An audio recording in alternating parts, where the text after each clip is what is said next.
Vamos a seguir con la parte económica dentro del día de hoy, entendiendo cuáles son los problemas que está atravesando la ciudadanía, en particular los trabajadores. Por eso estamos acá en las oficinas de Andrés Ocampo, abogado laboralista, para poder analizar cómo fueron progresando determinadas cuestiones que han vulnerado derechos de los trabajadores, protecciones que se han puesto pero que no se han logrado llegar a cumplir por completo, y varias cuestiones que también se vienen a futuro como debates a tener en cuenta.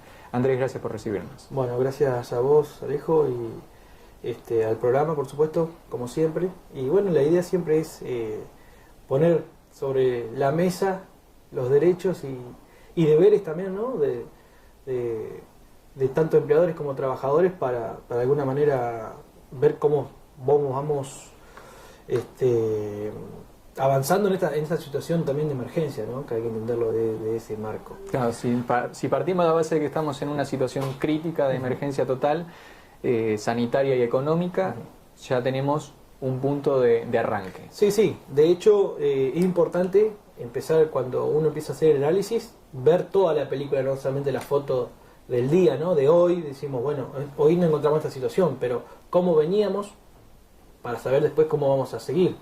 Nosotros veníamos a una situación muy grave, ya por lo menos de los últimos 4 años, donde hubo en el último semestre, o sea, que se había calculado, perdón, el último año 2019, de una pérdida, de un aumento del desempleo, que había superado los 2 dígitos, si se acuerdan, el 10.6. Por eso se declara en diciembre, todavía no estamos hablando ni siquiera de la pandemia, de todo esto, de hecho recién arrancaba ya en China, así que para nosotros era algo totalmente alejado. Se dicta la ley de emergencia pública 27.541, que establece la emergencia sanitaria, social, económica. O sea, ya venía de una situación, esto fue en diciembre de 2019 cuando asume el nuevo gobierno.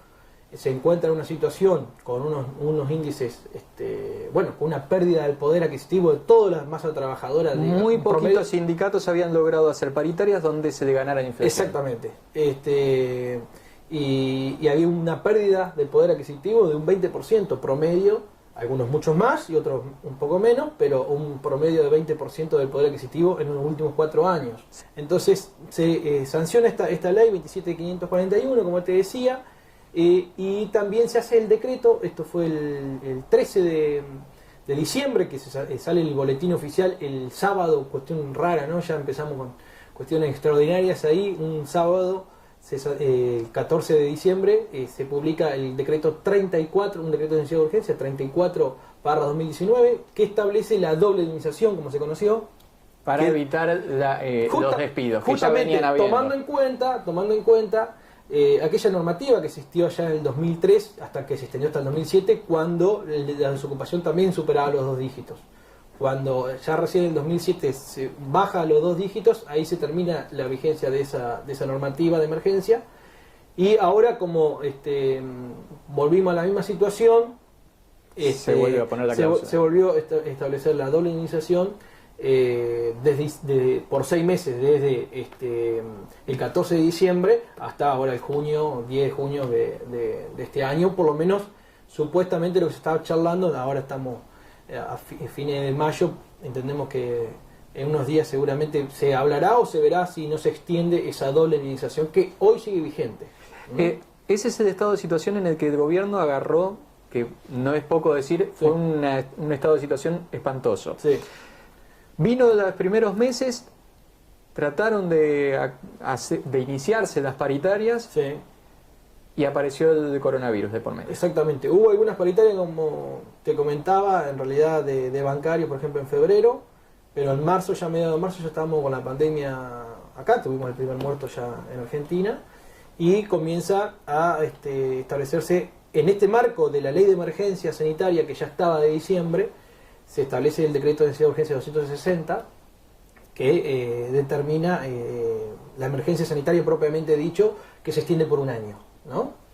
Y ahí se comienza con los primeros aislamientos, sobre todo con la gente que venía de afuera o que tenía algún tipo de síntoma.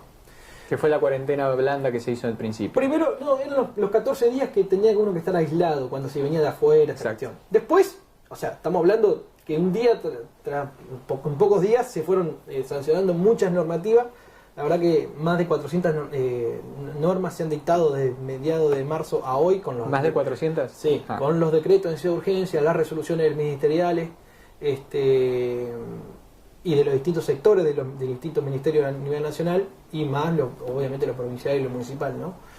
Y en ese marco se establece la resolución 202 y la 207 del Ministerio de Trabajo, donde de alguna manera suspende de prestar tareas a los trabajadores a las trabajadoras que estén embarazadas, a los trabajadores mayores de 60 años que no estén en servicios esenciales, y los trabajadores que tengan trabajadoras que tengan alguna enfermedad crónica, ¿no? Alguna respiratoria, cardíaca, bueno, diabetes, sí, factores de riesgo. Exactamente. Esa normativa hoy está vigente. Esa posibilidad de ausentarse o la suspensión de prestar tareas de todos esos trabajadores embarazadas, de riesgo, todos los que forman parte de la franja de riesgo que se habla siempre sobre el coronavirus, sigue vigente. Esa resolución 207 se está abriendo la cuarentena, se está flexibilizando, siguen teniendo el amparo para no tener que trabajar. Por más que sea de tareas esenciales, esos trabajadores no tienen que prestar tareas. Perfecto. Bien, eso sigue vigente porque por ahí entre tanta normativa a veces se confunde y piensan como que por más que se haya levantado la actividad en la cual yo estoy trabajando, sí, pero si yo soy trabajador de riesgo no tengo ahora se está por abrir los hoteles nuevamente. Claro, bueno, si hay trabajadores de riesgo no tienen que... Exacto. Sí, en los generales, pero no esas excepciones que establece el 207. Luego viene, esto ya fue el 19 de marzo, el decreto de necesidad de urgencia 297 de Nación, del presidente de la Nación, que establece esta aislación social preventiva y obligatoria, como está, y que es lo que se ha ido prorrogando, ¿no? Y ahí, bueno, justamente en ese mismo decreto se empiezan a establecer en el artículo 6 cuáles son las actividades esenciales o que se van a considerar esenciales, como la producción de alimentos, la producción de elementos farmacéuticos, el servicio de las farmacias, los trabajadores de alimentación, de la salud, de seguridad, de la seguridad en general, ¿no? Y toda una serie de actividades que empezaron a estar efectuadas, que después también decreto o resolución a cargo del jefe de gabinete fueron habilitando cada vez más actividades, que después al mismo tiempo le dieron la potestad también a los gobernadores de cada provincia ir habilitando estas actividades que hoy por ahí estamos atentos y viendo a ver qué podemos hacer, que ahora se puede hacer alguna... Te hago un paréntesis, sí. Acá no quiero sacarlo del orden que está llevando cronológico, pero estamos hablando de los trabajos esenciales. Estos trabajadores esenciales, como los médicos, como los enfermeros, como lo que fue la parte de seguridad, en esos dos ámbitos, salud y seguridad, se planteó esta cuestión del bono, de que los iban a acompañar.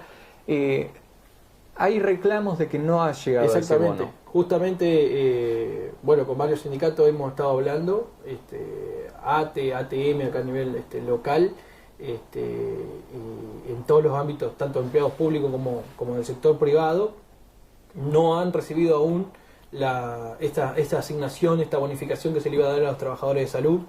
Ahora supuestamente se estaba revisando, hubo un problema con el tema de la carga de los datos y esta cuestión, porque iban a depositarlos específicamente en las cuentas de cada uno de los trabajadores. Todavía no se ha concretado. Nosotros decíamos, no alcanza solamente con el aplauso, ¿no? O sea, realmente son los que están en primera línea, poniendo solamente su salud en juego, sino la salud de su familia, porque si se enferman van a la casa y se pueden contagiar también la familia. ¿Cuál es el precio de esa enfermedad, de la salud, ¿no? Justamente, pero más allá de eso, que también es un reclamo del tema de los elementos de seguridad y higiene, que también están escaseando, que ya veníamos, por eso digo, hay que tomar las cuestiones, ver la película completa, pues ya se venía de una crisis sanitaria importante, ya en diciembre sale esta ley, y eso ha agravado más en una situación de pandemia que aún en los sistemas más modernos y más ricos, si se quiere, de los países del primer mundo, no dieron abasto. Son golpes al trabajador. Entonces, que ya está caído. O sea, pegarle al caído. Claro, exactamente. Entonces, ya veníamos en una situación muy crítica de muchos, también en la parte económica, muchos concursos de quiebra, sobre todo acá en Gualeguaychú también, si podemos hablar de una situación bastante complicada, de empresa en el parque industrial que han cerrado. De esta situación veníamos. Cuestión, se planteó un bono de asistencia que todavía no se en Entre Ríos particularmente. Porque tengo entendido que en Santa Fe sí se en algunos sectores sí. Acá en Entre Ríos, a nivel provincial, sí han recibido algunos adicionales trabajadores del CONAF, por ejemplo. Ciertos unos adicionales que estableció la provincia. Pero lo que se prometió a nivel nacional todavía no esa asignación no ha llegado, esa asignación extraordinaria. Se contempló a la parte médica, enfermería y lo que es la parte de seguridad. ¿Qué pasa con los cajeros de los supermercados, los carteros, las mensajerías? La mensajería que son trabajadores totalmente precarizados, totalmente fuera de registro, que no tienen ART, no tienen obra social. La verdad que no, al contrario. No. Bien. Hoy nos encontramos en esta situación. Fines de marzo, el 31 de marzo se publica en el boletín oficial el decreto de necesidad de urgencia 329, que era una necesidad que se venía reclamando, por lo menos en la Asociación de Abogados Laboralistas y de bastantes organizaciones y sindicatos, se venía reclamando la prohibición de despido y suspensiones. ¿Por qué? Porque tanto las resoluciones que yo te comentaba, la 202, 207 del Ministerio de Trabajo, como el decreto de necesidad de urgencia del aislamiento obligatorio, siempre garantiza,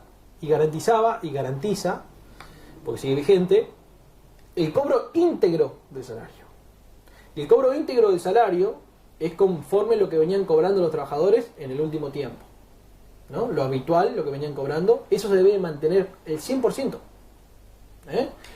Sean trabajadores que están prestando tareas, eso sin duda, los trabajos esenciales, que cada vez más, en realidad, la excepción es ahora lo que no trabajan y lo que trabajan, pero empezando en principio por las actividades esenciales, por supuesto, eso deberían cobrar el 100%, aquellos trabajadores que estaban haciendo trabajo desde casa también, y aquellos que estaban obligados por un decreto de necesidad de urgencia a quedarse en su casa por ser trabajadores de riesgo, también deberían cobrar el 100%, lo dice expresamente el 202, el 207, el decreto de necesidad de urgencia del aislamiento, el 100% debían cobrar. Pero ¿qué pasaba?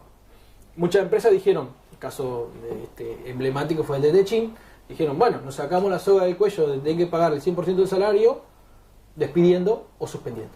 Ahora, eso lo hicieron con el decreto de por medio ya. Pero primero fue antes, y cuando se empezó a advertir esto, y nosotros hicimos los reclamos pertinentes, se sanciona este decreto de necesidad de urgencia que prohíbe, el 329, acordémonos, que prohíbe los despidos y las suspensiones por 60 días. Esto fue el 31 de marzo. Garantizando el salario completo. Sí, no eso, sin lugar a dudas. Y que fue prorrogado ahora por el decreto 487 60 días más. Por 60 días más, estamos hablando de fines de julio, ¿no? Hoy, ¿cuál es la situación jurídica? Está prohibido los despidos sin causa o por fuerza mayor o por cuestiones económicas. Está prohibido, pues no solamente el despido sin causa, sino que también esos otros justificativos que en otras circunstancias normales permitirían el despido, entre comillas, ¿no? Y las suspensiones, ¿no? Las suspensiones que hacen referencia a la ley de control de trabajo son las suspensiones sin cobro de haberes. Jurídicamente, si hay un despido, porque para ir adelantándome, si hay un despido o una suspensión, eso es nulo. Cualquier juez, tomando el reclamo de cualquier trabajador o conjunto de trabajadores o a nivel sindical también se puede hacer, dejaría sin efecto y obligaría a la empresa a tomar.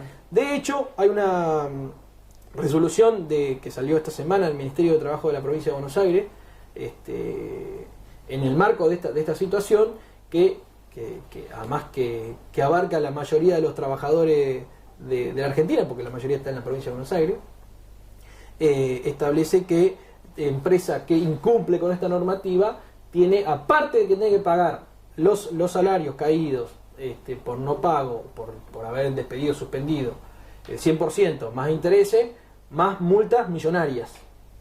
O sea, más allá que alguno se atreva a cuestionar o a actuar de hecho, violando la normativa, la ley y los derechos y la Constitución Nacional, por supuesto, y tratados internacionales, porque estamos en juego, estamos hablando de salud. Acá el bien jurídico que se está protegiendo es la salud de la población. Y se está poniendo en riesgo esa cuestión, porque vos cuando estás despidiendo a un trabajador, primero lo estás dejando sin ingreso en una situación de emergencia, lo estás obligando a salir a hacer algo porque tiene que comer.